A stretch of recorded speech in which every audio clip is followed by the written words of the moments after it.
Dear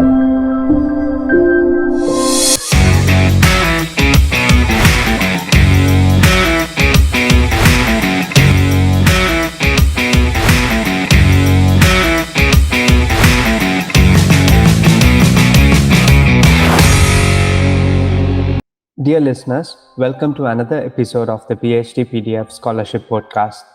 Today, we delve into the vibrant world of Indian research, touching on fellowships and funding intricacies. We are privileged to have Dr. K Varshney, Scientist G from the Department of Science and Technology, Government of India, to join us. Celebrated for his role in global scientific collaborations and for guiding numerous research, Dr. Varshney's insights, often shared through his LinkedIn post, hold significant weightage in the Indian research sphere. In this session, we will traverse a spectrum of topics from domestic fellowship opportunities to tactics in drawing international expertise. Without further ado, let's hear a few words from Dr. Varshney sir himself. Dear friends, this is a very, very dynamic world. And most of the dynamism is coming from the changes made by the newer technologies in our foray. If we do not adopt newer technology, or if we do not work for new technology, we may be left behind the rest. So it is time that all of us put our energy in learning newer technologies, their better applications, and also simultaneously work on new research to develop new tools. And I'm sure tomorrow's world is more governed by technology than it is governed today. If you compare it, how it was when you were a child and how it is now, you can understand how much change science has brought to your life silently. And same passion will go. And one thing I must say, science has immense power. Of course, you can't beat nature. Nature has its own supremacy. But scientists given time to find opportunities and work upon it. For example, very recently, as you all know, we went through the phase of COVID. It was a struggle. And while nature was going for its correction, human being took time to develop new medicines, both for treatment and prevention, and eventually saved all of us from further losses. So it is just to tell you the power of science. Recently, our Chandrayaan landed on the lunar surface, and our Prime Minister said it's not only victory of India, it's victory of science. It belongs to everyone on this globe. So I think we should take it in that spirit. And my request to you is that whenever you are doing science, do it to bring a smile on a human face, and you will succeed. Thank you. Thank you, sir, for those wonderful words. So we will go ahead with our first question. So Ravish can go forward. Yes, sir. So thank you for your nice introduction and for your words of wisdom. So the first question is how to stay updated about the fellowship opportunities in India. So majority of us know aware just only about the institute fellowships and MHRD fellowship, which usually the IITs and NITs offer. But in my opinion, there are some strategies should be followed so that researchers will not miss out any valuable funding opportunities. So in your opinion, what strategy can be followed for a researcher or for an aspiring student? Well, it's a very difficult question because institutional fellowship, you know it better because they are provided by your respective institute, and also our Ministry of Education, which was earlier known as MHRD, they also pass on to the academic setups. But other organizations are not that vocal. In fact, in India, several agencies, including national testing agencies, university grant commissions, Indian Council for Agricultural Research, Indian Council for Medical Research, they and Department of Atomic Energy, Department of Space, they conduct numerous examinations for fellowships. But it remains a challenge that how do our candidates know about the available opportunities? One good way is, which is mandated by the government, that any government organization making any offer of public good should come through employment news. So employment news is not only a channel to find new jobs, but also to find any scholarship opportunity. I also try it on my page, both on LinkedIn and Facebook, but I'm not sure if I'm reaching, probably I'm reaching on the tip of the iceberg. It needs to be done. Government of India is trying to create a new structure. Recently, bill has been passed for establishment of National Research Foundation. And we do hope that it would take care of all research fellowships which are offered by any Government of India source other than Ministry of Education, because Ministry of Education would like to maintain its relationship with their institutes or universities. But all other fellowships should come on a single platform. So that may provide you an easy access. But besides that, there are a number of private organizations, number of foreign embassy in India, which are also offering fellowship. So you need to see their web pages time and again, and because they may not like to go through employment news. So it's a little tricky, some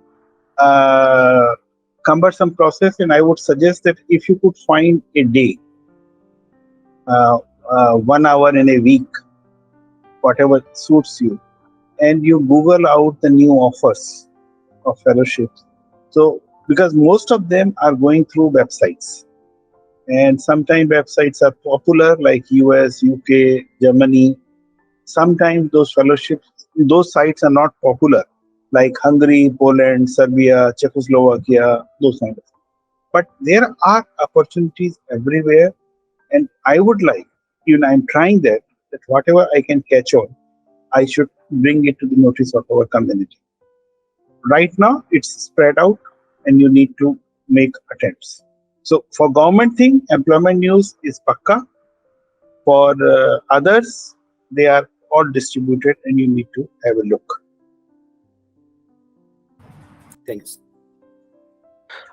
Thank you, sir, for sharing that insight. And moving ahead, sir, in the last 5 to 6 years, we have seen there is a lot of rise in premium institutes, say, for example, IITs and IIMs, offering students exposure to high-class academic environment, basically in terms of like undergraduates at least, and also helping them to dream bigger, actually.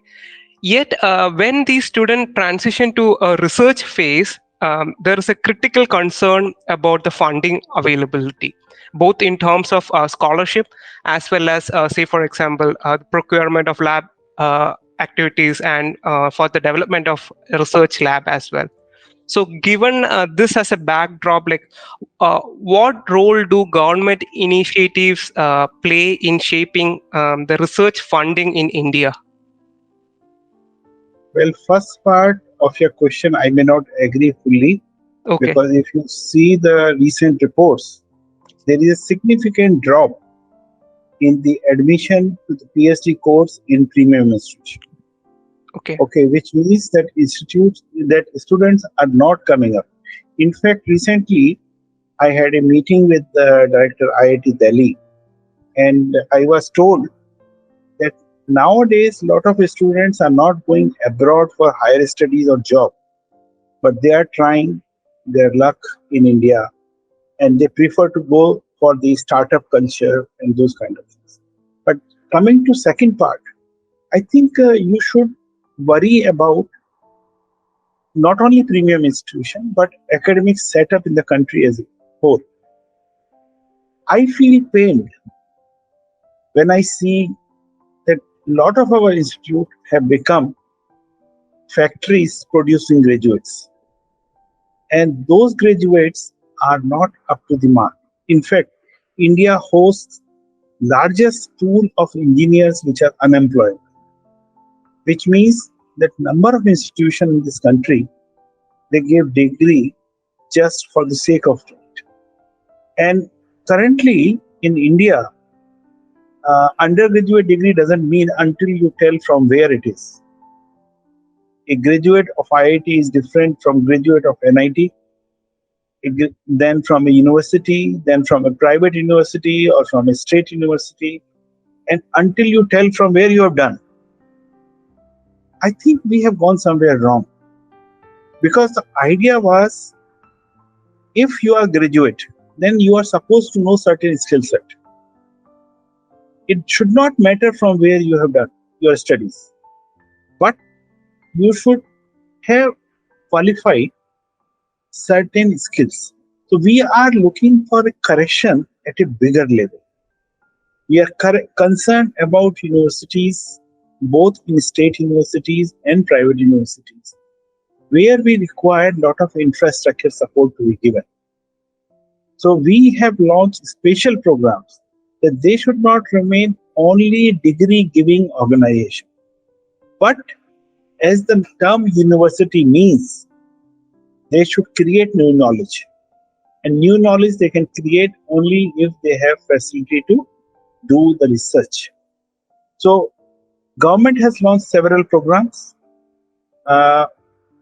My department of Science and Technology, we provide competitive research grants, where we don't differentiate between premium and not so premium organization.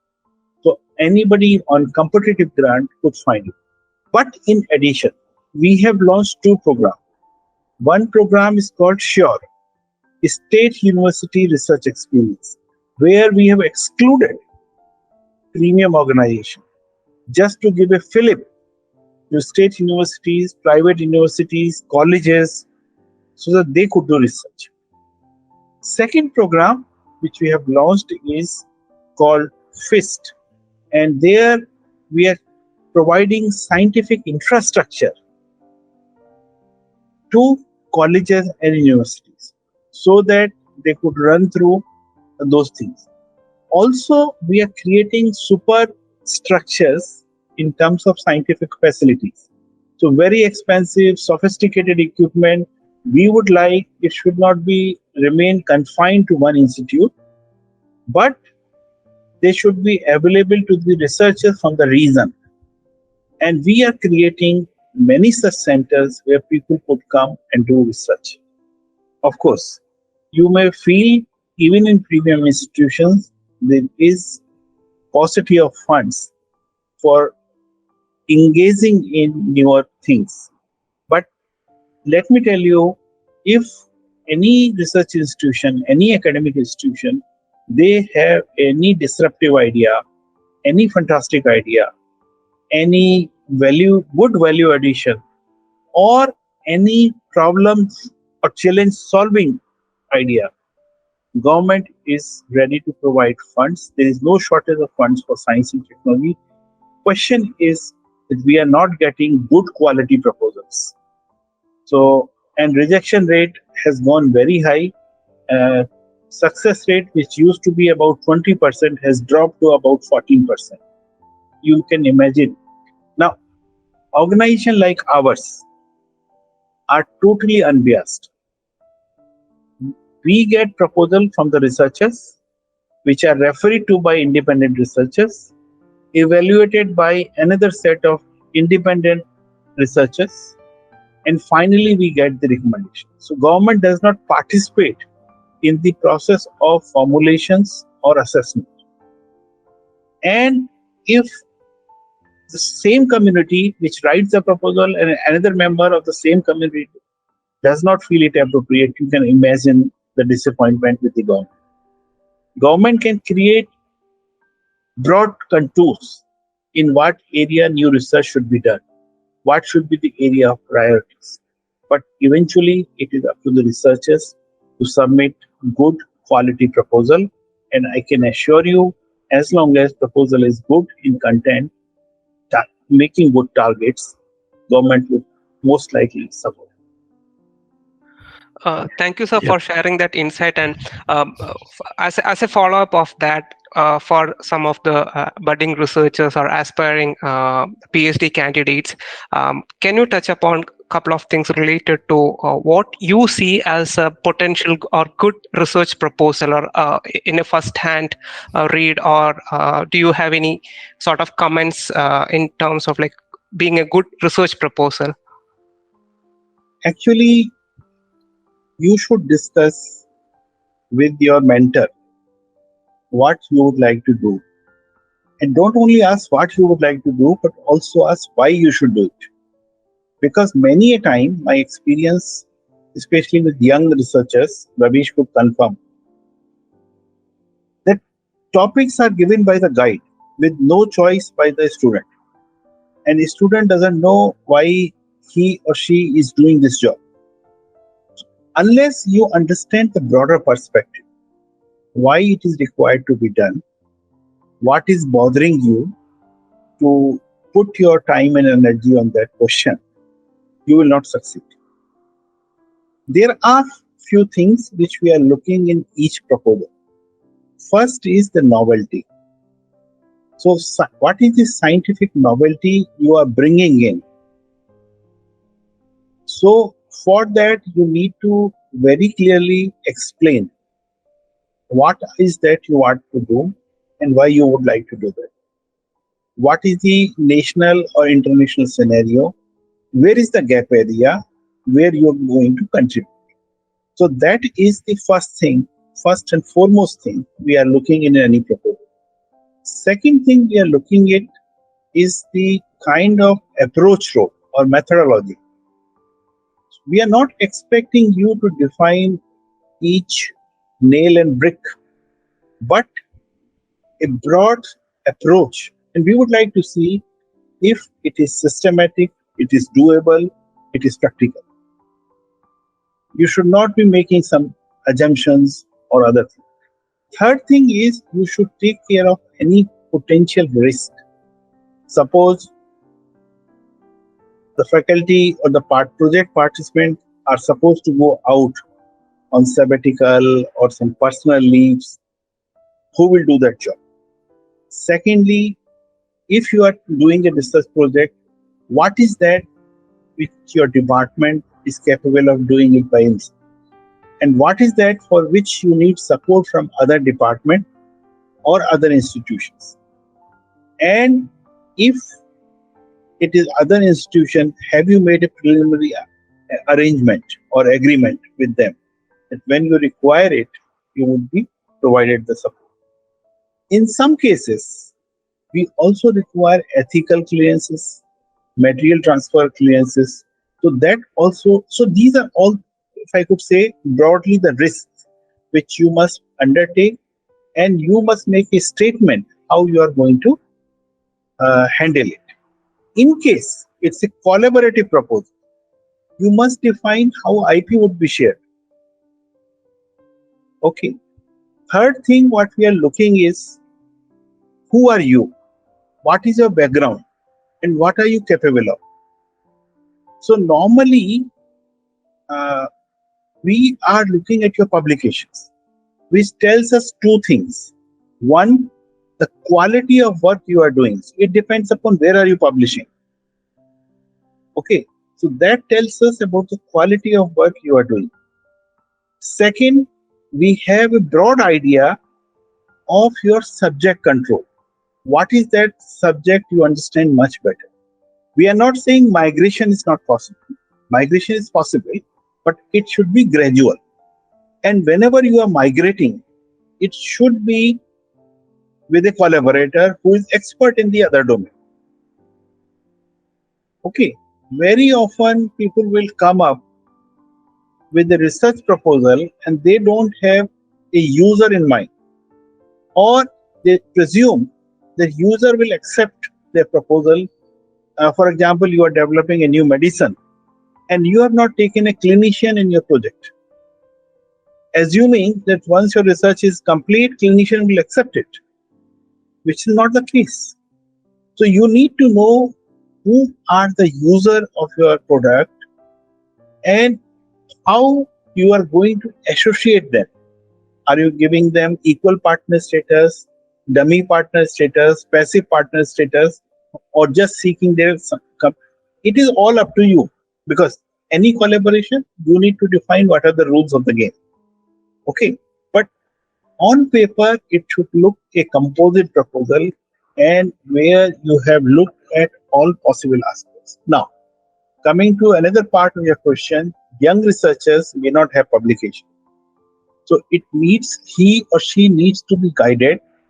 And my suggestion is that you be in a good touch with your mentor, discuss why you are doing it, what are the implications, and what are the bigger questions your mentor is asking. So normally mentor would have 5, 6, 10 students, and all of them would be working in area of proximity. And your guide, your mentor would be trying to answer a bigger question. So you should understand what is that bigger question, how you are going to contribute to that question, and what is your group as a whole doing. And if you could correlate the entire exercise with a social outcome or with a solution to the society, or develop a new product which could be used in the market, of course, you need to compare it with the existing products. If your product is easy to use, it is more economical, and things like that, and that would shape up. So my suggestion to all young researchers is, please be frank with your guide, your mentor. Don't accept the research task just like that. You should be convinced thoroughly why you are doing it and how it is going to answer the bigger question. Okay. Thank you for the very detailed elaboration on that. Just one quick question, maybe along this line, is like when DST is funding, are they? We touched upon the novelty bit, right? So the technology readiness level, right? Does it, do they cover the entire spectrum, like all the way from zero to commercial scaling as well, or is it particularly focused on some range of technology readiness level? And also, if you could highlight a little bit on the high risk, high value projects, will they be promising, or is it like probably medium risk but high value? It's like where do we position ourselves when we are deciding the funding, right? Okay, which project seems to be appealing in terms of risk versus appetite, what we are chasing for, right? If you could elaborate a little bit on that, that would be helpful. Yeah, thank you, Dinesh. First of all, let me tell you once again, I belong to Department of Science and Technology. So we are not only in promotion of science, we are also in the business of technology development and technology commercialization. Of course, there are different programs. Most of the research faculty, academic faculty in our country, for ages, and I'll not blame them because they have been taught that way by their teachers, that publication is the ultimate thing.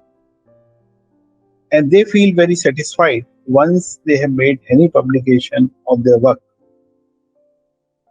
Times are changing, and now most of the academic organization, most of the research organization are creating IP cell within their setup, which needs to see anything going out, whether for publication or for patent or for something else, should be reviewed in terms of kind of intellectual property and derivatives from that. In the department, we have got separate wings. So we have got SERB, which promotes research. Then we have got National Entrepreneurship Board, which promotes idea. And then we have got Technology Development Board, which promotes technology demonstration and commercialization. So we cover the entire spectrum.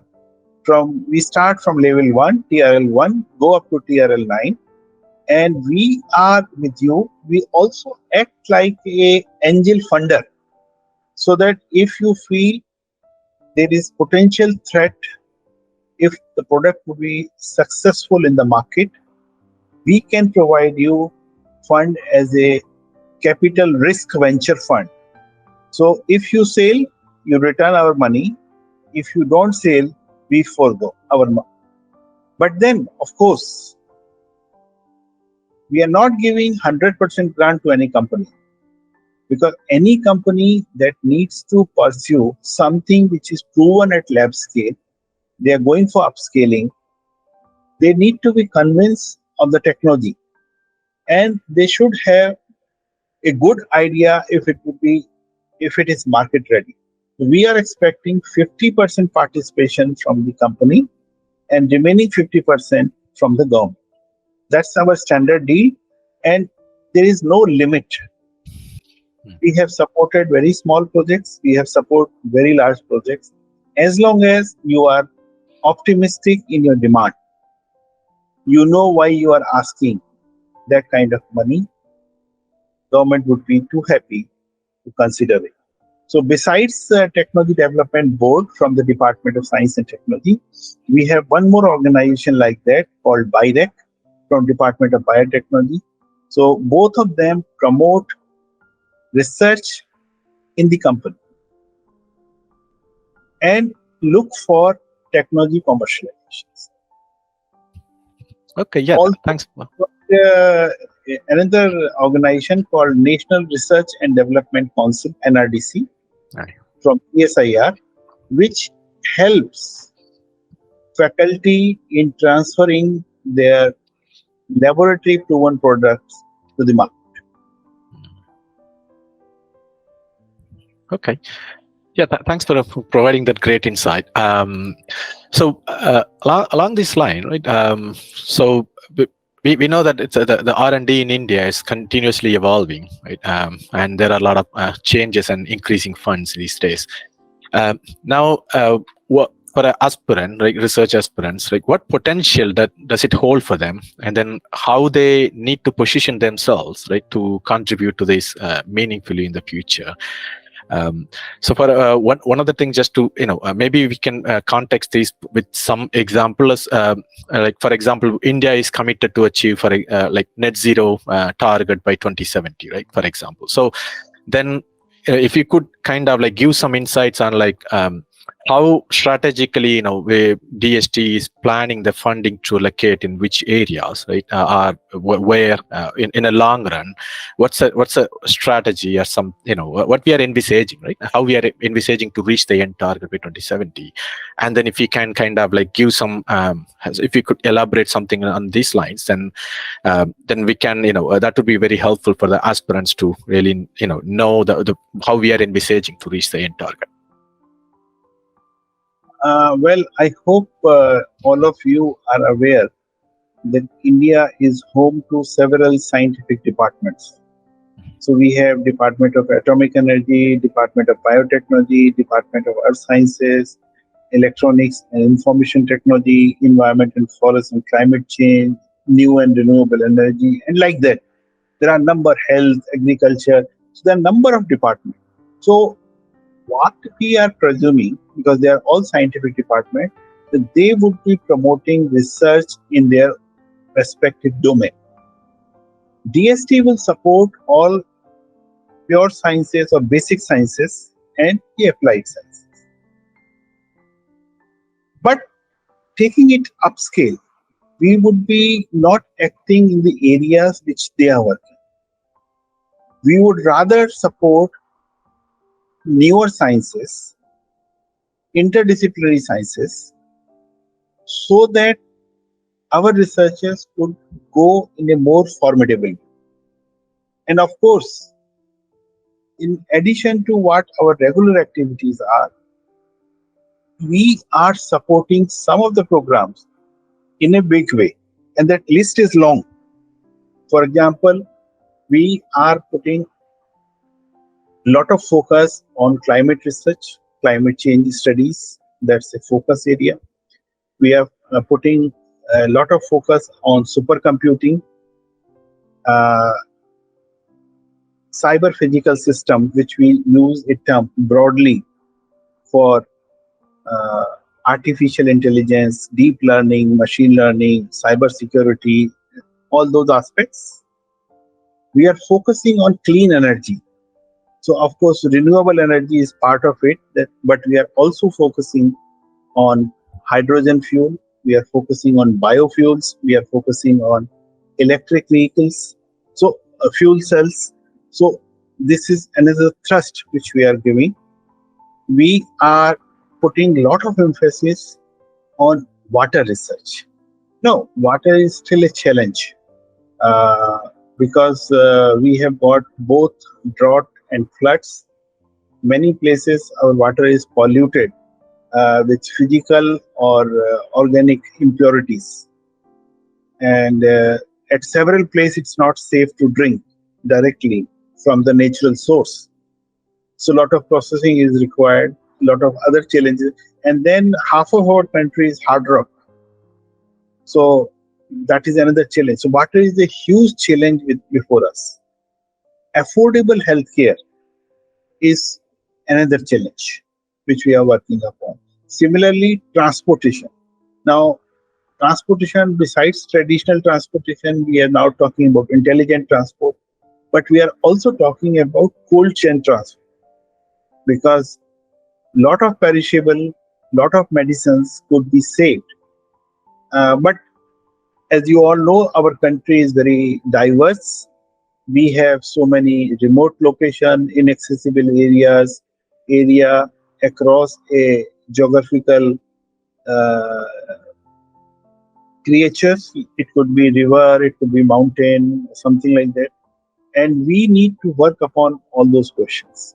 So there are a number of areas, and I would invite you to our web page to find what are the areas in which government would like you to do research. And these are, what I told you is just a sample. Of course, the newer focus is on quantum sciences, which we are working on. Semiconductors is another area which we are going to pick up in a big way in time to come. Okay, yeah. Thanks for giving some overview of the broader spectrum of areas or the priority areas that we are touching upon, and obviously it's a lot more than what you touched, as you said. Exactly. Yeah. Arun, please go ahead with the next question.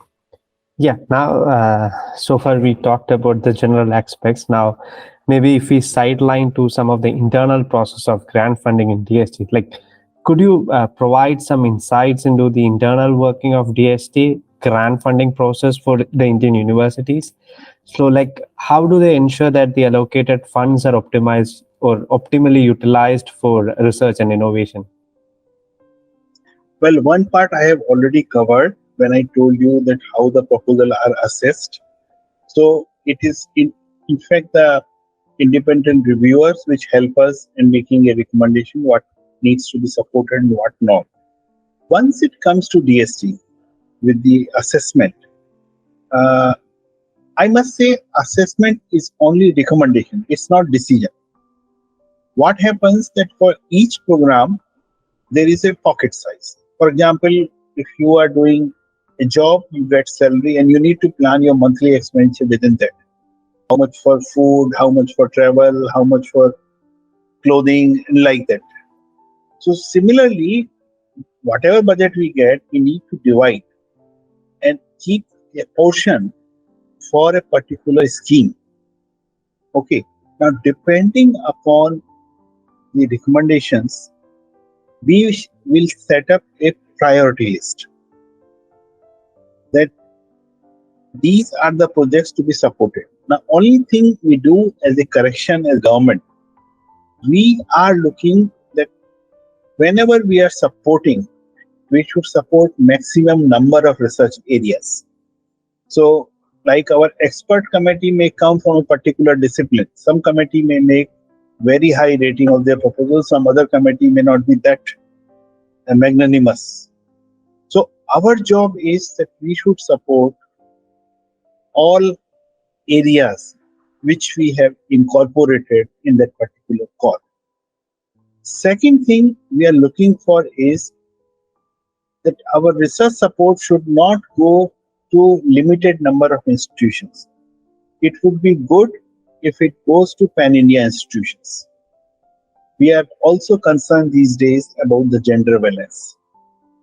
And we are encouraging women researchers to take the lead PI role.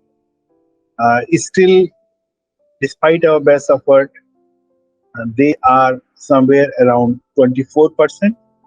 We would like to see them more. And so they get relatively some more extra weightage.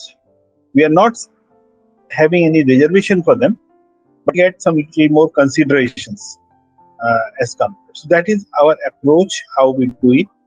Now, once DST takes a final decisions that what is to be supported, we shall put it up on our website. That this is something we are going to support against this particular call. And then we also invite some kind of documentation from the participating institution, which normally we get in 2 to 3 weeks. And once we get those details, we are processing them in batches. Batch could be of 10 projects at a time or 20 projects at a time, depending upon what is the success we have announced. Suppose we have announced 100 projects, maybe 10 batch of 10 is good. If we have announced 400 projects, then maybe batch of 40 is good. So likewise, as soon as you complete, so you should expect that after your institute has submitted the required documents and those documents are acceptable, it should be that you should be notified of a document, what we call sanction order, within 4 to 6 weeks.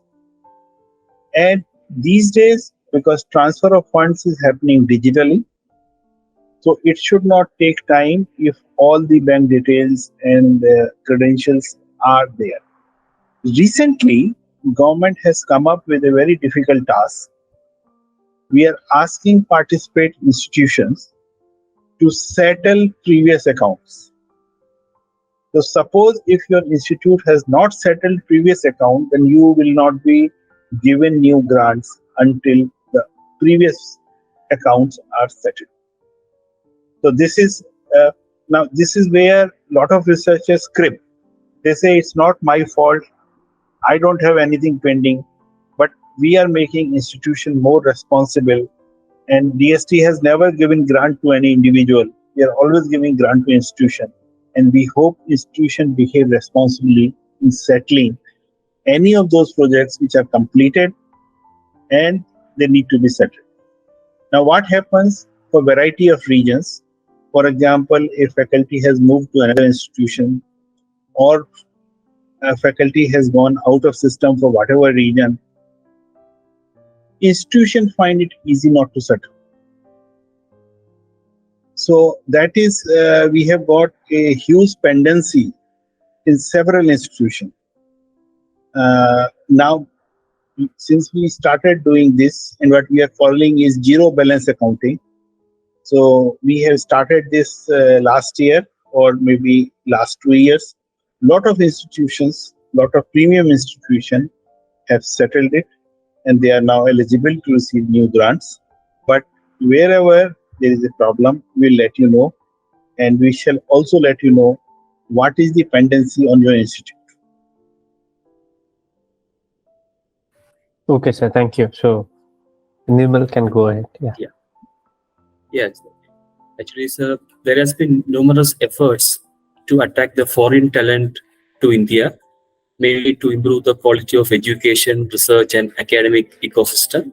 So, drawing from your experience, what strategies are being employed to attract foreign researchers, scientists, and professors to work in India? How does the DST support such initiatives? Well, Ravish, it's not entirely DST, but it is more of Ministry of Education which has to play. And in fact, we have been concerned why our premium institutions are not making good grades in QS ranking. Yes. And one of the factor is that we are more of a local crowd in an institution, whereas most of the QS rank institutions are international in characters. So you might have noticed that institution like IIT, they have started a special program to attract foreigners even at graduate level. We have also relaxed norms of employment.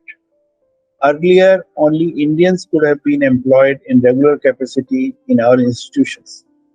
Now, we started it with NRIs or PIOs, and now we are opening it to anybody who is eligible.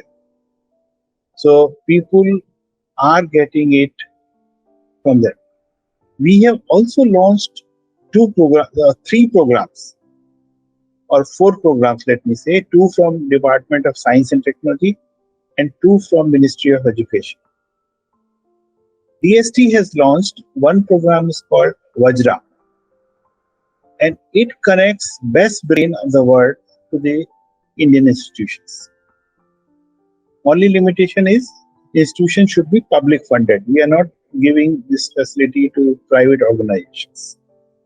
And idea is, if these people come on a contract of 5 years, they spend whatever possible time, maybe 1 month, maybe little less than 1 month in an institute, could help institute in set up a new research theme.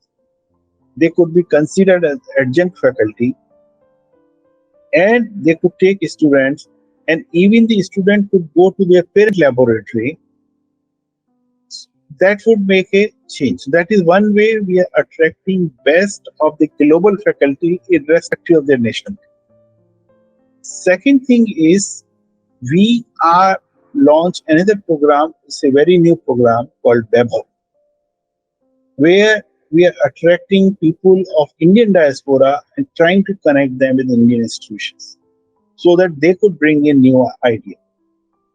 I am sure you must be aware about two programs from Ministry of Science Education, Spark and Gyan. Gyan provides opportunities to eminent faculty from any part of the world to give lectures in Indian institutions. So these lectures could be planned in a theme where institutional faculty is lacking knowledge or deep knowledge, and these lectures could help. Secondly, there is another program called Spark. Spark is much more on Vajra's line and maybe a little longer, because it provides 3 to 5 year research program connectivity with the best of institutions.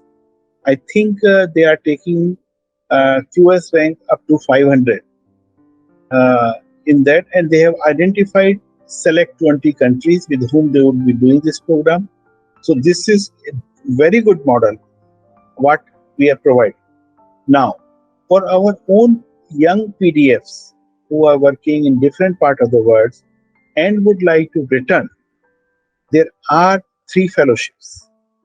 Remember, these are fellowships, not the job offers.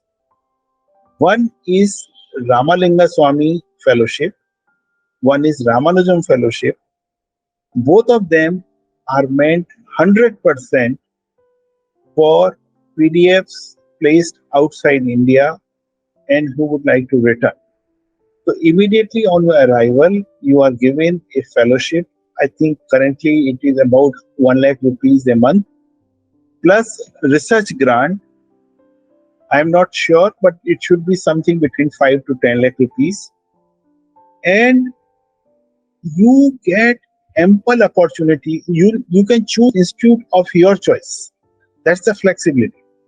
You can go, and when you are choosing an institute, you should know where future vacancy can come. Because instead of half an hour interview for your job, 5-year association is much more helpful in proving your worth to that institutions. The third program is called Inspire Faculty Program, but there you are competing with the local candidate also. So these are the program, I could say, currently in play for attracting people from outside to come and work in India. Sir, I have a thank you for this clarification. Sir, I have a follow-up question in that context because, when we are applying a position outside India, the pattern we observe is that most of the research is either, most of the research is collaborated with industries. That means whatever we are doing, on one side, we have an opportunity to see or getting validated from the industrial expert itself that yeah, this makes some sense. This provides a good understanding of the process at least, or it helps in improvising the process. But when you look forward, when you look back from international to India, say for example, most of the aspirants or most of the researchers having an international exposure will be having this mindset. Okay, I have an idea, I want to see this. So if I'm coming back to India, how well is this industrial collaboration with the academic settings in India?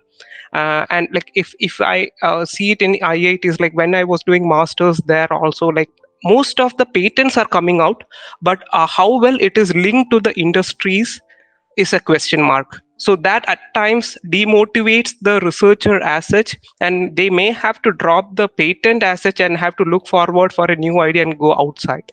So I just want to know your comments on these industrial collaborations with the academy. How is it going to happen in the future, or what are your views on this? Well, you are right to some extent that relationship between industry and academia are not very good in India. And there is a trust deficit between the two. On the other hand, there is a strong belief that no engineering PhD should be done without industrial exposure. Because if you know only what is happening in the lab, then you will never see light of the day. It is very important that any engineering PhD should be in sync with what market requires. So we have started a new experiment, and this is by providing Prime Minister's Fellowship to those who are working on industry-related challenges. We have also started programs to promote industrial research and development, which means we are asking industry to do research and involve academia in their research. But I'm not sure if we are 10% or 15% of the situation what we see in West, where all engineering researchers are linked with industries. So what we are trying to do is we are offering some industrial exposure to our doctoral candidates, and 3 to 6 months if they could go to industry and work. But it will still take a long time. As I said in the beginning, trust deficit is a major thing, which is more psychological than anything otherwise. And we need both champion of academia and champion of industries to resolve it by themselves. Government could only facilitate. We can create schemes, but eventually it is the faculty and the industry who need to have mutual trust and confidence in each other.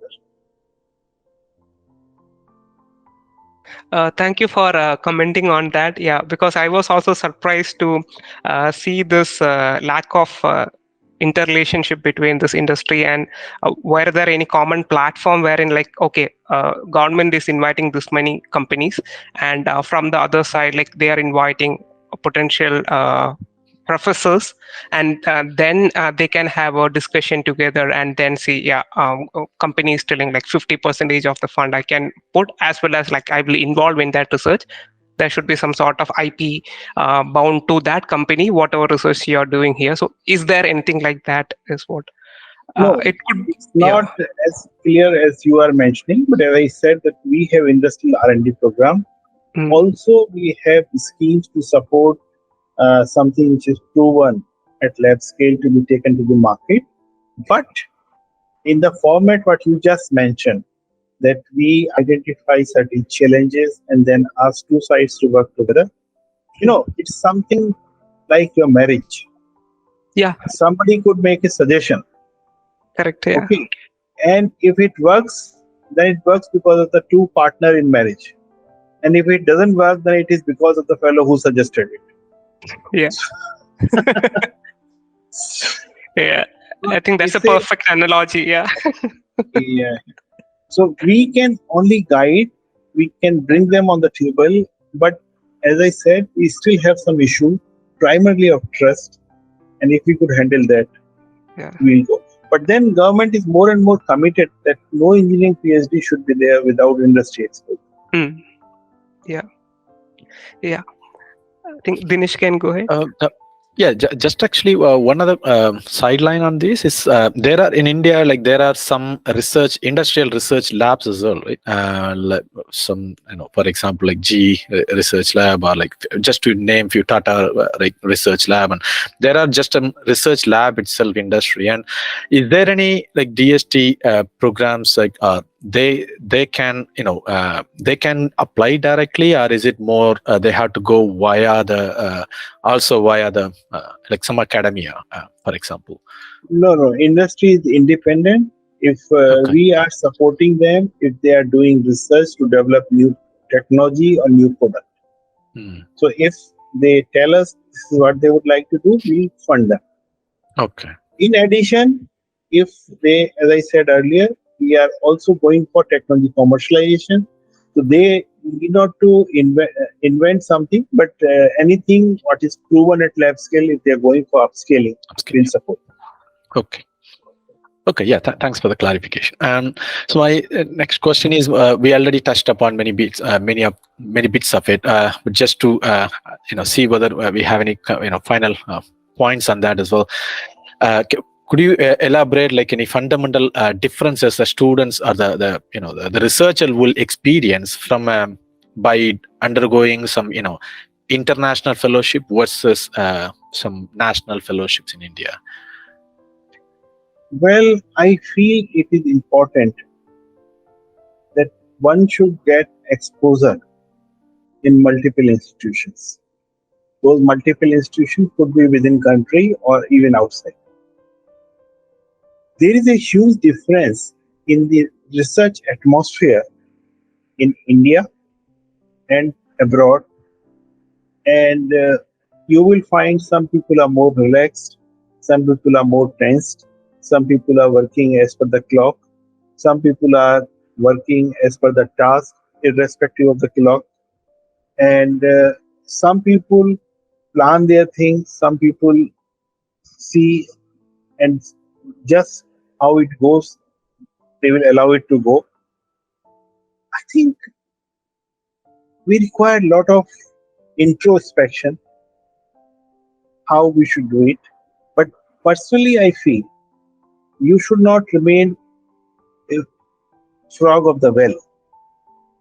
But instead, if there is an opportunity, please go and work outside. Even if it is for a smaller period of 3 months, 4 months, 6 months.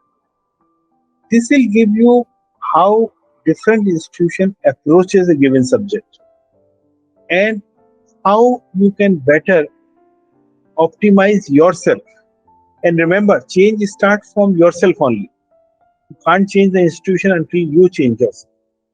So, any exposure gives you additional sight how things could be handled in a much more comprehensive way. And if you feel the way they are handled in your institution is the best, then it is the time you teach them that these are the best practices I am bringing from my home and probably could improve your research infrastructure. Yeah, okay. Yeah, thanks for that insight. Yeah, I think now Nirmal can. Yeah, so by this, almost like we have come to the end of today's episode. A sincere thank to Dr. K Varshney, sir, for being a part of our podcast and illuminating us on the diverse facets of Indian research. We traversed from topics from fellowship opportunities to government's role on research funding, and also like how DST works, the inner granting process of DST, and strategies for attracting the global talent researchers. So, listeners, we hope today's episode fuel your passion and guides your research aspirations. So, until our next insightful discussion, remember to stay curious and keep pushing boundaries. Thank you. Thank you very much. Yeah. It was nice to talk to you.